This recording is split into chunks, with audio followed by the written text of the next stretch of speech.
ನಮಸ್ಕಾರ, welcome to Yoyo TV Kannada. ರಾಜಕೀಯ ಅನ್ನೋದೇ ಒಂದು ಕಾಲಚಕ್ರ. ಆ ಚಕ್ರದಲ್ಲಿ ಯಾರಿಗೆಲ್ಲ ಕುಲಾಯಿಸುತ್ತೆ ಅನ್ನೋದನ್ನ ಹೇಳಲು ಕೂಡ ಅಸಾಧ್ಯ. ಈಗ ಕೋಲಾರ ರಾಜಕೀಯ ಕಣದಲ್ಲಿ ಎರಡು ಬಣಗಳ ನಡುವೆ ನಡೀತಿದ್ದ ಟಿಕೆಟ್ ಬಂಡಾಟದಲ್ಲಿ ಮೂರನೇ ವ್ಯಕ್ತಿಗೆ ಅದೃಷ್ಟ ಹುಡುಕಿಕೊಂಡು ಬಂದಿದೆ. ಅಂದಹಾಗೆ ಯಾರೂ ಅಂದಾಜಿಸಿದ ರೀತಿಯಲ್ಲಿ ಕೋಲಾರ ಕಾಂಗ್ರೆಸ್ ಟಿಕೆಟ್ ಕದನಕ್ಕೆ ಟ್ವಿಸ್ಟ್ ಸಿಕ್ಕಿದೆ. ಹೌದು, ಕೋಲಾರ ಲೋಕಸಭಾ ಕ್ಷೇತ್ರದಲ್ಲಿ ಕಾಂಗ್ರೆಸ್ ನಾಯಕರು ರೆಬಲ್ ಆಗಿದ್ದು ಅಭ್ಯರ್ಥಿ ಆಯ್ಕೆ ಮತ್ತಷ್ಟು ಕಗ್ಗಂಟಾಗಿದೆ.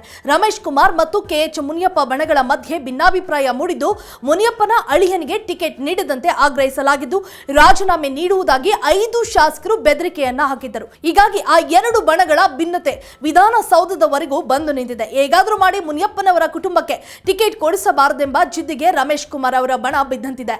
ಹೀಗಾಗಿ ರಮೇಶ್ ಕುಮಾರ್ ಬೆಂಬಲಿಗರೆಲ್ಲ ಒಟ್ಟುಗೂಡಿ ತಮ್ಮ ತಮ್ಮ ಸ್ಥಾನಗಳಿಗೆ ರಾಜೀನಾಮೆ ಕೊಡುತ್ತವೆ ಎಂದು ಹೇಳಿ ವಿಧಾನಸೌಧಕ್ಕೆ ಬಂದಿದ್ದರು. ಆದರೆ ಅದೊಂದು ರಾಜೀನಾಮೆ ಡ್ರಾಮಾವಾಗಿ ಅಂತ್ಯವಾದಂತಿದೆ. ಆದರೂ ಸಹ ಕೋಲಾರ ಟಿಕೆಟ್ ಹಂಚಿಕೆ ಬಿಕ್ಕಟ್ಟು ಈಗ ಮತ್ತಷ್ಟು ಬಿಗಿಯಾದಂತೆಯೇ ಕಾಣುತ್ತಿದೆ. ಇತ್ತ ಮುನಿಯಪ್ಪನವರ ಅಳಿಯನಿಗೆ ಟಿಕೆಟ್ ಕೈತಪ್ಪಿಸುವ ಸಲುವಾಗಿ ಅವರ ವಿರೋಧಿ ಬಣ ಎಡಗೈ ಬಲಗೈಗಳ ಲೆಕ್ಕಾಚಾರ ಶುರುವಿಟ್ಟುಕೊಂಡಿದೆ.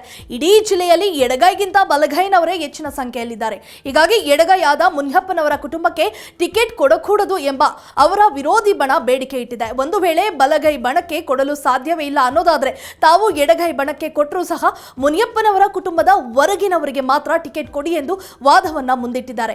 ಈಗ ಇದೇ ಕೋಲಾರ ರಾಜಕೀಯ ಕಣದಲ್ಲಿ ಎರಡು ಬಣಗಳ ನಡುವೆ ನಡೀತಿದ್ದ ಟಿಕೆಟ್ ಬಂಡಾಟದಲ್ಲಿ ಮೂರನೇ ವ್ಯಕ್ತಿಗೆ ಅದೃಷ್ಟ ಹುಡುಕಿಕೊಂಡು ಬಂದಿದೆ. ಗಂಡ ಹೆಂಡತಿ ನಡುವೆ ಕೂಸು ಬಡವಾಯಿತು ಅನ್ನೋದು ಗಾದೆ. ಆದ್ರೆ ಇಲ್ಲಿ ಆಗಲ್ಲ ಬಿಡಿ. ಕೋಲಾರದ ಸಂಸಾರಕ್ಕಾಗಿ ನಡೀತಿದ್ದ ಇಬ್ಬರ ನಡುವಿನ ನೇರ ಯುದ್ಧದಲ್ಲಿ ಮೂರನೇ ವ್ಯಕ್ತಿಗೆ ಜಾಕ್ ಪಾಟ್ ಹೊಡೆದಿದೆ. ಹೌದು, ನಿನ್ನೆ ನಡೆದ ಸಿಎಂ ಮತ್ತು ಡಿಸಿಎಂ ನೇತೃತ್ವದಲ್ಲಿ ಸಭೆಯಲ್ಲಿ ಹೊಸ ಹೆಸರಿಗೆ ಅಂಕಿತ ಮುದ್ರೆ ಬಿದ್ದಿದೆ ಅಂತ ಹೇಳಲಾಗುತ್ತಿದೆ. ಮಾಜಿ ಮೇಯರ್ ವಿಜಯ್ ಕುಮಾರ್ ಪುತ್ರನಿಗೆ ಟಿಕೆಟ್ ನೀಡುವ ಸಾಧ್ಯತೆಗಳು ಗಾಳಿ ಗೋಪುರದಲ್ಲಿ ತೇಲಿದೆ. ಮಾಜಿ ಮೇಯರ್ ವಿಜಯ್ ಕುಮಾರ್ ಪುತ್ರ ಗೌತಮ್ ಕೈಗೆ ಕೋಲಾರ ಟಿಕೆಟ್ ನೀಡೋ ಸಾಧ್ಯತೆ ಇದೆ.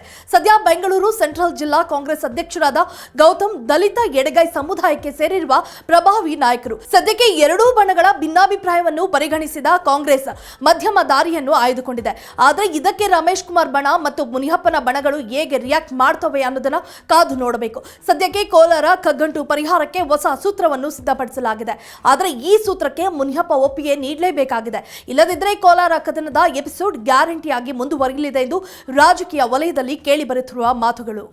If you like this video, ಬೇಗ ಲೈಕ್ ಮಾಡಿ, ಕಾಮೆಂಟ್ ಮಾಡಿ, ಶೇರ್ ಮಾಡಿ ಹಾಗೂ ಯೋಯೋ ಟಿವಿ ಕನ್ನಡವನ್ನು ಸಬ್ಸ್ಕ್ರೈಬ್ ಮಾಡಿ.